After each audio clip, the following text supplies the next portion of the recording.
بسم اللہ الرحمن الرحیم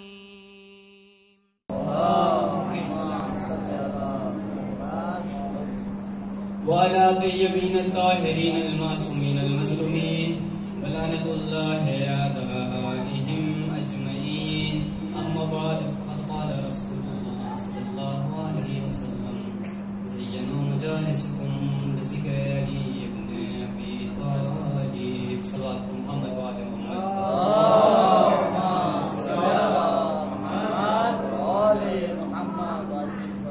محترم سامعین کرام ہمارے بزرگ عزاداران سید الشہداء دعائے فاطمۃ الزہرا واقعا اس وقت ہمارے درمیان ظاہری فاصلہ تو ہے مگر علی کے چاہنے والے ہمیشہ دل سے قریب ہوا کرتے ہیں کیونکہ یہ بلا فصل کے ماننے والے ہیں۔ عزیزان محترم، بغیر کسی تمہید کے جس حدیث مبارکہ کو عنوان سخن قرار دیا ہے اس میں رسول نے ارشاد فرمایا زینوا مجالسکم بذکر علی بن ابی طالب کہ اپنی مجلسوں کو زینت دو علی کے ذکر سے۔ ایک صلوات پڑھ محمد و آل محمد پر۔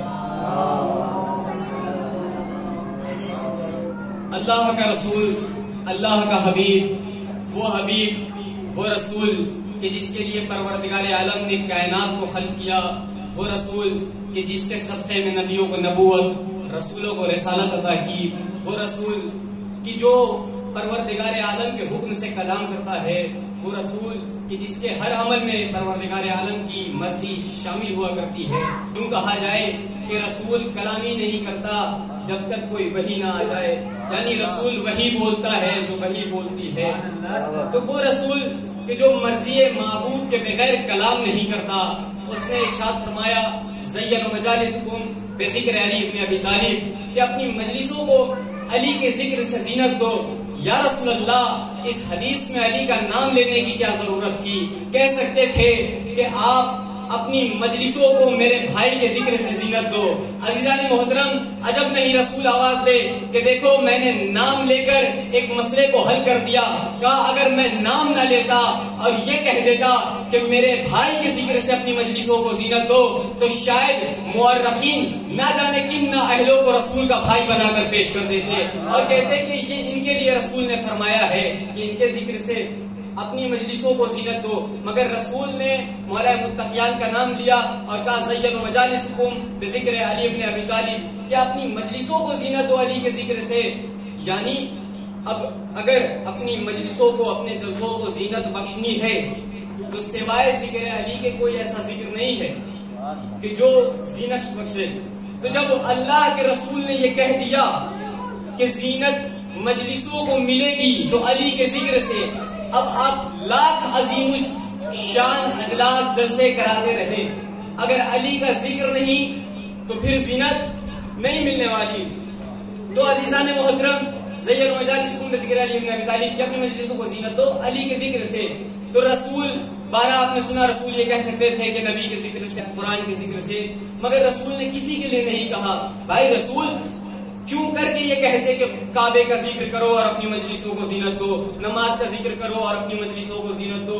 کہ نہیں، علی کا نام لے کر یہ بتا رہے ہیں کہ دیکھو ان سب کی زینت کا نام علی ہے، کعبے کی زینت کا نام علی ہے، نماز کی زینت کا نام علی ہے، انبیاء کی اور نبیوں کی رسالت اور نبوت کی جو زینت ہے اسے علی کہتے ہیں۔ ایک صلوات پڑھ محمد و آل محمد پر۔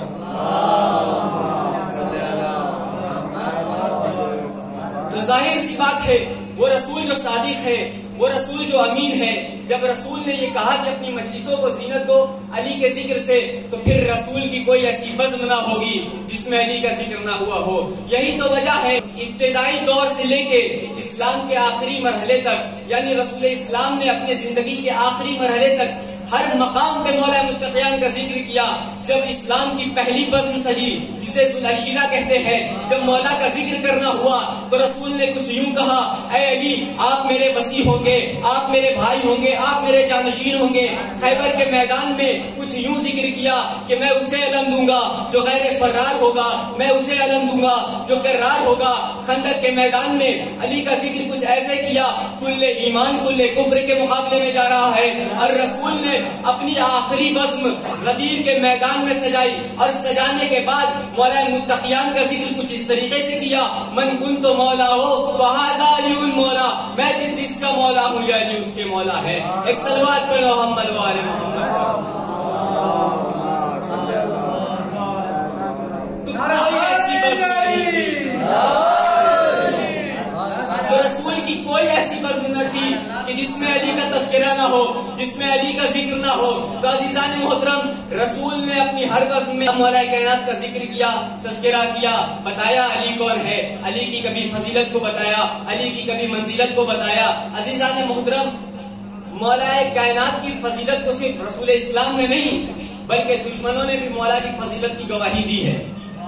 دشمنوں نے بھی مولا کی فضیلت کا اقرار کیا ہے. آپ دیکھیں، غور کریں، جب مرحب مولا کائنات سے مقابلے کے لیے آیا تو مرحب نے کہا کہ میں وہ ہوں کہ جس کی ماں نے اس کا نام مرحب رکھا ہے. تو مولا نے کہا میری ماں نے بھی میرا نام حیدر رکھا ہے. جب سنا کہ میری ماں نے آنے والا سامنے والا شخص حیدر ہے تو واپس ہونے لگا. تو سوال کیا، مرحب واپس کیوں جا رہا تھا؟ تو مرحب نے کہا میری ماں نے یہ کہا تھا کہ دیکھ تو بہادر تو ہے، سب سے جنگ کرنا مگر کسی حیدر نامی شخص سے جنگ نہ کرنا. تو بھائی مرحب کی ماں کی خدمت میں چل کے سوال کرتے ہیں کہ مرحب کو یہ کیوں منع کیا کہ حیدر نامی شخص سے جنگ نہ کرنا؟ کہا اسے معلوم تھا یہ سب سے تو جیت سکتا ہے، حیدر سے جیت نہیں سکتا. کہا منع کیوں کیا؟ کہا منع اس لیے کیا چونکہ مرحب کی ماں کو اپنی اولاد سے محبت تھی. توجہ چاہتا ہوں عزیزان محترم.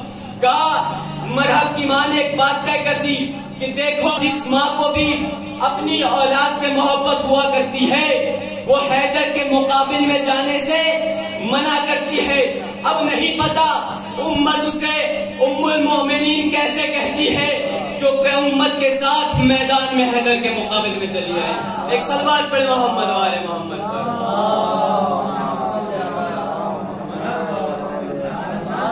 تو حیدر کی بہادری کا قصیدہ مرحب کی ماں پڑھ رہی ہے.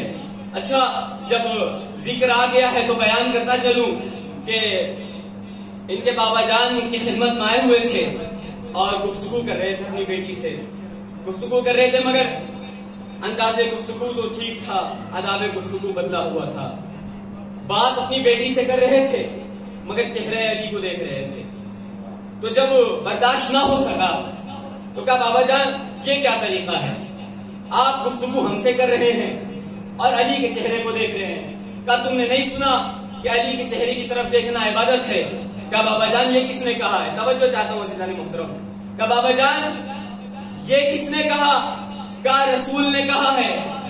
کہا یہ رسول کی خدمت میں چلتے ہیں. دونوں رسول کی خدمت میں پہنچے. یا رسول اللہ کیا آپ نے یہ کہا ہے کہ النظر الی وجہ علی بن ابی طالب عبادہ، کہ علی کے چہرے کی طرف دیکھنا عبادت ہے؟ رسول نے کہا ہاں میں نے بے شک یہ کہا ہے کہ علی کے چہرے کی طرف دیکھنا عبادت ہے. جب یقین ہو گیا کہ رسول نے کہا ہے تو اب یہ چاہتی ہیں کہ واپس ہو. تو رسول نے کہا ٹھہر جائیے. کہا ابھی تک تو میں نے یہ کہا تھا النظر الی وجہ علی بن ابی طالب عبادہ، کہ علی کے چہرے کی طرف دیکھنا عبادت ہے. سنو، اگر کسی زمانے میں علی موجود نہ ہو تو حب علی عبادہ، علی کی محبت عبادت، ذکر علی عبادت، علی کا ذکر عبادت. توجہ چاہتا ہوں عزیزان محترم، ہمیں تو شکریہ ادا کرنا چاہیے ان لوگوں کا کہ یہ رسول کی خدمت میں گئے اور سوال کیا، اور سوال کرنے کی وجہ سے رسول نے تو نایاب تحفے اور دے دیے. کہا اگر علی کسی زمانے میں موجود نہ ہو تو ان کی محبت کو دل میں رکھ کے عبادت کر لینا، ان کا ذکر کر کے عبادت کر لینا. ایک صلوات پڑھ محمد وآل محمد پر. تو یہ دو نایاب تحفے اور ہمیں مل گئے ان کے جانے کی وجہ سے. تو مولا متقیان کے قصیدے، مولا متقیان کے فضائل خود دشمنوں نے بھی بیان کیے اور خود مولا بیان کرتے ہیں کہ علی کون ہے۔ عزیزان محترم، ایک مرتبہ کا واقعہ ہے کہ ایک شخص مدینے میں داخل ہوا اور آنے کے بعد کہنے لگا کہ رسول اللہ نے مجھ سے وعدہ کیا تھا کہ جب تم مدینے کو آؤ گے تو میں تمہیں ایک مٹھی کھجور دوں گا۔ تو لوگوں نے کہا رسول تو اب اس دنیا میں نہیں ہے، رسول اس دنیا میں نہیں ہے۔ تو کہا مگر رسول نے ہم سے وعدہ کیا تھا اور اللہ کے رسول نے وعدہ کیا تھا، تو ایسا تو ہو نہیں سکتا کہ وعدے کو وفا نہ کرے اور رسول چلے جائے۔ کہا اب رسول نہیں ہے تو کیا کیا جائے؟ بالآخر انہیں خلیفہ وقت کی خدمت میں لایا گیا، اور تو خلیفہ نے کہا دیکھو ہمارے درمیان کوئی تو ایسا نہیں ہے جو رسول کے اس وعدے کو پورا کر سکے۔ توجہ چاہتا ہوں عزیزان محترم، سب جانتے ہیں علی کیا ہے، سب پہچانتے ہیں علی کی منزلت کیا ہے، تبھی تو کہہ رہے ہیں ہمارے درمیان کوئی ایسا نہیں جو رسول کی نیابت میں اس عمل کو انجام دے۔ کہ علی کو بلایا جائے، مولا متقیان ہے، ماجرا کیا ہے؟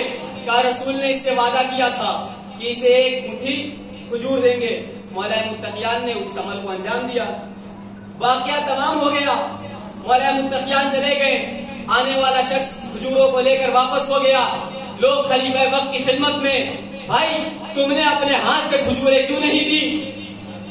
تم نے اپنے ہاتھ سے کھجوریں کیوں نہیں دی؟ خلیفۃ المسلمین تم ہو، خلیفہ وقت تم ہو، جانشین رسول تم ہو، تو تمہیں چاہیے تھا کہ اپنے ہاتھ سے کھجور دو۔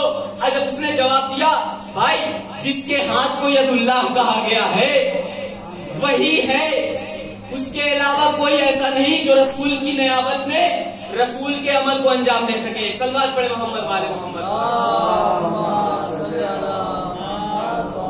تو تسلیم تو سب کر رہے ہیں مگر قبول نہیں کر رہے ہیں۔ مولا متقیان نے رسول کے وفات کے بعد قرآن کی جمعوری کی اور پیش کیا، مگر لوگ ہیں انکار کر رہے ہیں، قبول نہیں کر رہے ہیں۔ مولا نے جو قرآن پیش کی تو لوگوں نے قبول نہیں کیا، تو جب لوگوں نے قبول نہیں کیا تو پروردگار عالم اپنے حبیب سے مخاطب ہو کے کہتا ہے اے میرے حبیب، اے میرے رسول، پریشان نہیں ہوئیے، آج لوگوں نے علی کے ہاتھوں سے قرآن لینا قبول نہیں کیا، میں علی کو قسیم النار والجنہ قرار دیتا ہوں۔ اب میں روز محشر ان لوگوں نے بھی جنہوں نے علی کے ہاتھوں سے قرآن نہیں لیا ان سے پوچھوں گا کہ جب علی کے ہاتھ سے قرآن گوارا نہیں تو جنت کیسے؟ تو پروردگار عالم نے یہ بھی فضیلت مولا متقیان کو بخشی کہ یا علی انت قسیم النار والجنہ، کہ اے علی آپ جو ہے جنت اور جہنم کو تقسیم کرنے والے ہیں۔ تو ابھی تک تو آپ نے سنے فضائل، اب مولا متقیان خود اپنے فضائل بیان کرتے ہیں کہ علی کون ہے، علی کی فضیلت کیا ہے، علی کی منزلت کیا ہے، علی کا مرتبہ کیا ہے۔ جب مولا متقیان کو ضربت لگی اور مولا متقیان اپنے کچھ مخصوص صحابی کے ساتھ تھے تو مولا کائنات نے کہا کہ اگر تم میں سے کوئی چاہتا ہے کہ سوال کرے تو تم سوال کر سکتے ہو، مگر سوال مختصر ہونا چاہیے۔ تو ساسا ابن سوہان کہ جو مولا کے صحابی تھے اور بہترین خطیب اور بہترین بیان کیا کرتے تھے، وہ آئے اور آنے کے بعد کہتے ہیں یا علی میں چاہتا ہوں کہ چند سوالات آپ کی خدمت میں پیش کروں، مگر آپ نے کہا ہے کہ سوال طولانی نہیں ہونا چاہیے۔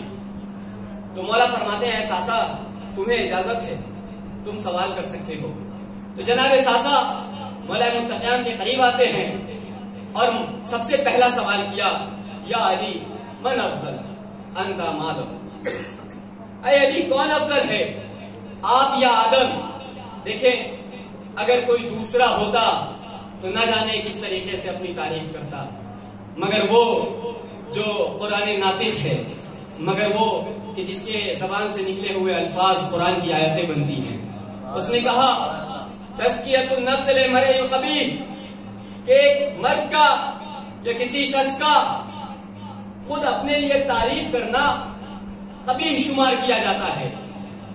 مگر ایسا ابن سوہان پروردگار عالم اپنے حبیب کو مخاطب کرتے ہوئے قرآن کریم میں ارشاد فرماتا ہے وَأَمَّا بِنِعْمَةِ رَبِّكَ فَحَدِّثْ، کہ جو نعمت پروردگار عالم نے تمہیں عطا کی ہے اس کو بیان کرو۔ میں اس لیے اپنی فضیلت کو بیان کر رہا ہوں کیونکہ پروردگار عالم نے اس نعمت کو ہمیں دیا ہے، عطا کیا ہے۔ تو مولا کہتے ہیں انا افضل، میں افضل ہوں، تو ساسا ابن سوان کہتے ولما ذالک یا امیر المؤمنین، کوئی دلیل پیش کیجیے۔ فرمایا پروردگار عالم نے جناب آدم کو خلق کیا، خلق کرنے کے بعد کہا ہے آدم دیکھیے یہ جنت آپ کے رہنے کے لیے ہے، آپ یہاں پہ رہیے، لا تقرب شجرہ لا تقرب هذه الشجرۃ فتكون من الظالمین، اطمینان سے رہے مگر اس شجر کے قریب نہ جائیے۔ روایتوں میں ملتا ہے کہ جس چیز سے جناب آدم کو روکا گیا وہ تھا گندم۔ مولانا منتقیان فرماتے ہیں کہ اے ساسا ابن سوہان سنو، جناب آدم کو پروردگار عالم نے گندم سے روکا، کہا اے آدم اسے نہ کھائیے گا، اس کے قریب نہ جائیے گا، مگر اللہ کے روکنے کے باوجود جناب آدم نے گندم کھایا۔ اے ساسا ابن سوہان سنو، میں اس لیے کہہ رہا ہوں کہ میں آدم سے افضل ہوں، آدم کو روکا گیا مگر آدم نے گندم کھایا۔ اے ساسا ابن سوہان، میرے رب نے مجھے گندم سے روکا نہیں مگر پوری زندگی چوپے بسر کر دی۔ پھر جناب ساسا ابن سوہان فرماتے ہیں اے مولانا منتقیان، میرا دوسرا سوال یہ ہے کہ من افضل انت ام نوح، آپ افضل ہیں یا نوح؟ مولانا نے فرمایا انا افضل من نوح، کہ میں افضل ہوں نوح سے۔ ولما ذالک یا امیر المؤمنین، وہ کیسے مولانا کائنات؟ مولانا نے فرمایا کہ اللہ نے حکم دیا اے نوح تبلیغ کیجئے، جناب نوح تبلیغ کرتے رہیں، تبلیغ کرتے رہیں، تبلیغ کرتے رہے، یہاں تک کہ قوم سے عاجز آ گئے، بد دعا کے یاد کر دیا۔ قرآن کہتا ہے جناب نوح نے بد دعا کی، رب لا تذر علی الارض من الکافرین دیارا، کہ میرے مالک اس روئے زمین پہ کسی کافر کو نہ بخشنا۔ بھائی میں ان کی تبلیغ کر رہا ہوں مگر ان پہ اثر ہی نہیں ہو رہا۔ مولا کہتے ہیں کہ جناب نوح نے تبلیغ کی، جب قوم سے عاجز آ گئے تو بد دعا کے لیے ہاتھ اٹھا دی، مگر اے ساسا ابن سوہان تم جانتے ہو کہ رسول کے بعد 25 سال تک وہ سخت وقت مجھ پہ پڑے ہیں کہ جو جناب نوح میں نہیں پڑے، مگر میں نے بد دعا کے لیے ہاتھ نہیں اٹھایا، اس لیے میں نوح سے افضل ہوں۔ پھر جناب ساسا ابن سوہان کہتے ہیں من افضل انت ام ابراہیم، آپ افضل ہیں یا ابراہیم؟ تو مولا نے کہا نا افضل من ابراہیم، کہ میں ابراہیم سے افضل ہوں۔ جناب ساسا ابن سوہان نے کہا ما ذالک یا امیر المؤمنین، وہ کیسے؟ تو مولا فرماتے ہیں کہ جناب ابراہیم ہیں جو بارگاہ رب العزت میں یہ کہہ رہے ہیں رب ارنی کیف تحیی الموتی، اے میرے مالک تو دکھا دے کہ تم مردوں کو کیسے زندہ کرتا ہے۔ مولانا متقیان ساسا ابن سوہان سے کہہ رہے ہیں کہ جناب ابراہیم نے بارگاہ الہی میں دست دعا بلند کیا اور کہا رب ارنی کیف تحیی الموتی، کہ اے میرے مالک دکھا دے مردوں کو کیسے زندہ کرتا ہے۔ آواز قدرت اولم تؤمن، کیا ایمان نہیں رکھتے؟ کہ بلا ایمان تو رکھتا ہوں، ولیطمئن قلبی، صرف اطمینان قلب کے لیے چاہتا ہوں کہ مردے زندہ ہوتے ہوئے دیکھوں۔ اب مولا کائنات ساسا ابن سوہان سے کہتے ہیں اے ساسا ابن سوہان سنو، وہ ابراہیم تھے کہ جنہوں نے اطمینان قلب کے لیے پروردگار عالم کی بارگاہ میں یہ دعا کی کہ اے میرے مالک رب ارنی کیف تحیی الموتی، تو مجھے دکھا دے کہ مردوں کو کیسے زندہ کرتا ہے۔ مگر اے ساسا ابن سوہان تمہیں یاد ہوگا کسی مقام پہ میں نے کہا تھا لو کشف الغطا مزددت یقینا، کہ اگر میرے سامنے سے حجابات کے پردے ہٹا دیے جائے تو بھی میرے یقین میں اضافہ نہیں ہونے والا۔ ایک صلوات پڑھ محمد و آل محمد پر۔